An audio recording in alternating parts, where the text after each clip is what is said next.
Hello everyone, आज के इस वीडियो में हम आपके chapter number 21 neural control and coordination के जो एग्जाम्पलर में एमसीक्यूज दिए हुए हैं उनको डिस्कस करेंगे। तो देखिए, जो आपका सबसे पहला सवाल दिया हुआ है वो एक बेहद ही आसान सवाल है। कहता है chemicals which are released at the synaptic junction are called. वो केमिकल्स जो सिनेप्टिक जंक्शन में रिलीज होते हैं उनको क्या कहते हैं? हम हार्मोन्स कहते हैं, न्यूरोट्रांसमीटर कहते हैं, सेरेब्रोस्पाइनल फ्लूइड या फिर लिम्फ। तो देखिए, जो दो न्यूरॉन के बीच का जो जंक्शन होता है उसी को हम सिनेप्टिक जंक्शन कहते हैं। और वहाँ पे क्या होता है, एक्सॉन के एंडिंग से न्यूरोट्रांसमीटर रिलीज होता है, ठीक है। और ये न्यूरोट्रांसमीटर क्या करता है, मैसेज को एक न्यूरॉन से दूसरे न्यूरॉन में ले जाने का काम करता है। तो ऐसे केमिकल जो सिनेप्टिक जंक्शन में रिलीज होते हैं उनको हम न्यूरोट्रांसमीटर कहते हैं। तो इस वजह से पहले सवाल का जो जवाब है वो ऑप्शन नंबर बी है।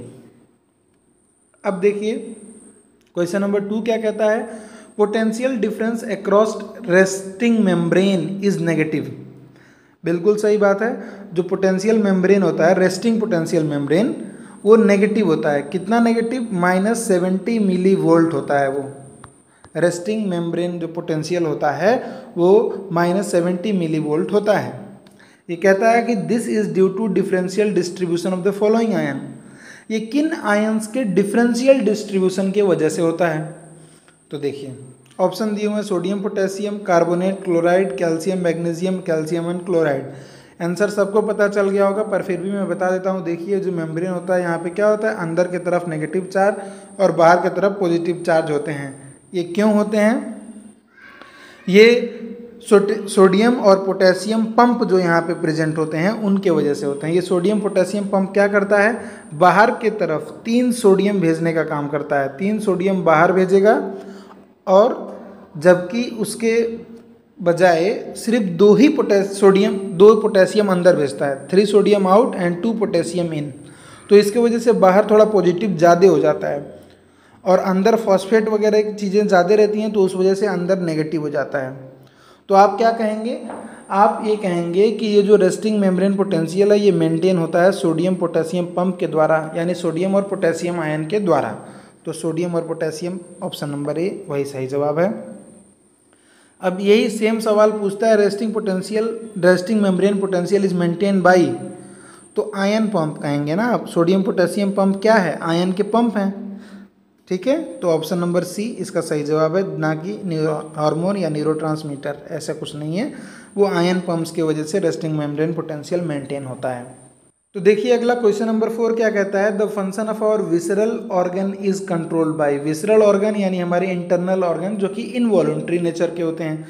तो ये इनवॉलंटरी एक्शन कौन कंट्रोल करता है? ये इनवॉलंटरी एक्शन तो ANS, ऑटोनोमिक नर्वस सिस्टम जो होता है वो कंट्रोल करता है ना।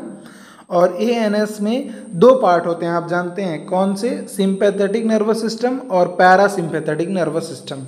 यानी हमारे जो विसरल ऑर्गन के फंक्शंस हैं इनको कंट्रोल करने के लिए सिंपैथेटिक और पैरासिम्पैथेटिक नर्वस सिस्टम काम में आते हैं। तो देखिए कहीं पे ऐसा कुछ दिया हुआ है, पहले में सिंपैथेटिक एंड सोमैटिक नहीं, दूसरे में sympathetic and parasympathetic, central and somatic none. तो ऑप्शन नंबर बी सही लग रहा है हमें, है कि नहीं? सिंपैथेटिक और पैरासिम्पैथेटिक न्यूरल सिस्टम इसी में दिया हुआ है। तो क्वेश्चन नंबर 4 का ऑप्शन नंबर बी सही जवाब है। यहीं पे आप देखिए क्वेश्चन नंबर 5 क्या कहता है, which of the following is not involve in knee jerk reflex. Knee jerk reflex में कौन सा इन्वॉल्व नहीं होता है? नी जर्क रिफ्लेक्स आपने पढ़ा होगा, वहाँ पे क्या होता है, मसल स्पिंडल होता है क्या? तो बिल्कुल मसल होता है। मोटर न्यूरॉन, हाँ मोटर न्यूरॉन होते हैं जो कि मैसेज को लेकर आते हैं आपके स्पाइनल कॉर्ड से, और जो सेंसरी न्यूरॉन होते हैं वो लेकर जाते हैं स्पाइनल कॉर्ड में। यहाँ पे आपका स्पाइनल कॉर्ड होता है।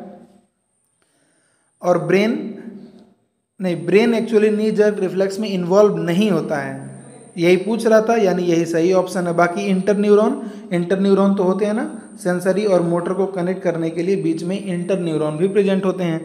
तो आप कहोगे brain is not involve in knee jerk reflex, यानी क्वेश्चन नंबर 5 का जो सही जवाब है वो ऑप्शन नंबर सी है। क्वेश्चन नंबर 6 देखिए, कहता है an area in the brain which is associated with strong emotion. तो देखिए cerebral cortex, cerebellum, limbic system या मेडुला। तो देखिए जो लिम्बिक सिस्टम होता है इसी को हम इमोशनल ब्रेन कहते हैं, ठीक है। तो आपके स्ट्रॉन्ग इमोशन से जो कनेक्टेड होता है वो आपका लिम्बिक सिस्टम ही होता है। ठीक है जी। तो ऑप्शन नंबर 6, क्वेश्चन नंबर 6 का जो सही जवाब है वो ऑप्शन नंबर सी है। और फिर mark the vitamin present in rhodopsin.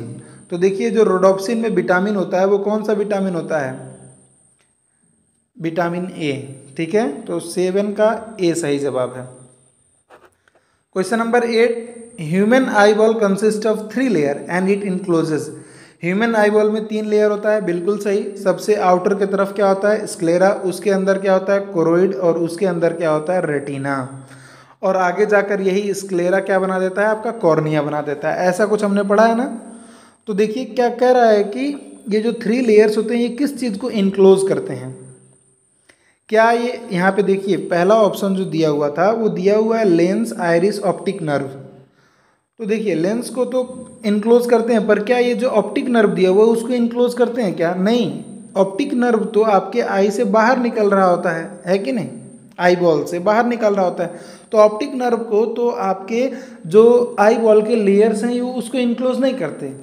यानी देखिए अब जिसमें भी ऑप्टिक नर्व आ गया ना उसको कट कर देना है। तो पहला और लास्ट वाला कट हो गया। ठीक है, बचा कौन सा?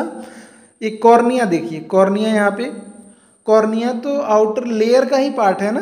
जो स्क्लेरा होता है उसी के एंटेरियर पार्ट को हम क्या कहते हैं? कॉर्निया कहते हैं। तो ये भी नहीं होगा। बाकी आप ऑप्शन नंबर बी बचा, तो वो देखिए जो आपके आईबॉल के तीनों लेयर होते हैं वो क्या लेंस को इनक्लोज करते हैं? हाँ जी बिल्कुल करते हैं। यहाँ बीच में लेंस होता है। एक्वस ह्यूमर, हाँ जी बिल्कुल इधर एक्वस ह्यूमर होता है। और विट्रस ह्यूमर, हाँ जी बिल्कुल इधर विट्रस ह्यूमर होता है पीछे की तरफ। तो क्वेश्चन नंबर 8 का जो सही जवाब है वो ऑप्शन नंबर बी है। क्वेश्चन नंबर 9 देखिए क्या कहता है? कहता है wax secreting gland present in the ear canal is. हमारे ईयर कैनाल में जो वैक्स सिक्रीट करने वाले ग्लैंड होते हैं उनका क्या नाम है? तो देखिए जो वैक्स सिक्रीट होता है उसको हम क्या कहते हैं? सेरुमिन भी कहते हैं। सेरुमिन भी कहते हैं। अगर आप ये याद रख लें ये चीज़ तो आपको एकदम बढ़िया से याद हो जाएगा कि सेरुमिन सेरुमिनस ग्लैंड से निकलता है। ठीक है, तो आपको क्वेश्चन नंबर 9 का जो ऑप्शन नंबर डी ही सही जवाब है। सेरुमिनस ग्लैंड से सेरुमिन या वैक्स ग्लैंड निकलते हैं हमारे ईयर कैनाल में। क्वेश्चन नंबर 10 देखिए कहता है the part of internal ear responsible for hearing is. Internal ear का कौन सा पार्ट होता है जो हियरिंग के लिए रिस्पॉन्सिबल होता है? क्योंकि इंटरनल ईयर का तो 2 काम है, हियरिंग और बॉडी का बैलेंस एक तरह से। तो हियरिंग के लिए कौन है? कॉक्लिया, सेमी सर्कुलर कैनाल, यूट्रिकुलस या सैकुलस? तो सबको पता है कॉक्लिया। और ऑर्गन ऑफ कॉर्टाई कहाँ पर लोकेटेड होता है? तो ये भी कह देंगे आपके कॉक्लिया में ही लोकेटेड होता है आपका ऑर्गन ऑफ कॉर्टाई। ठीक है जी। तो क्वेश्चन नंबर 10 और 11 दोनों का एक ही जवाब है कॉक्लिया। बस फर्क ये है कि 10 का ऑप्शन नंबर ए है और 11 का ऑप्शन नंबर डी है। तो देखिए इसके बाद आपके very short answer type start हो जाते हैं जो कि हमें डिस्कस करना नहीं है इस वीडियो में। इस वीडियो में हमें एमसीक्यू ही डिस्कस करना था। ठीक है जी, जो कि हमने डिस्कस कर लिया। आई होप आपको समझ में भी आया होगा। ठीक है जी, तो अगर आप यहाँ तक देख रहे हैं तो आपको बता दूँ वीडियो बहुत दिन हो गया था डाले हुए। ठीक है, तो उसके लिए मैं माफ़ी चाहता हूँ। बाकी आगे कोशिश करूँगा कि रेगुलर रहूँ। ठीक है ना। Thank you very much for watching and see you in next video.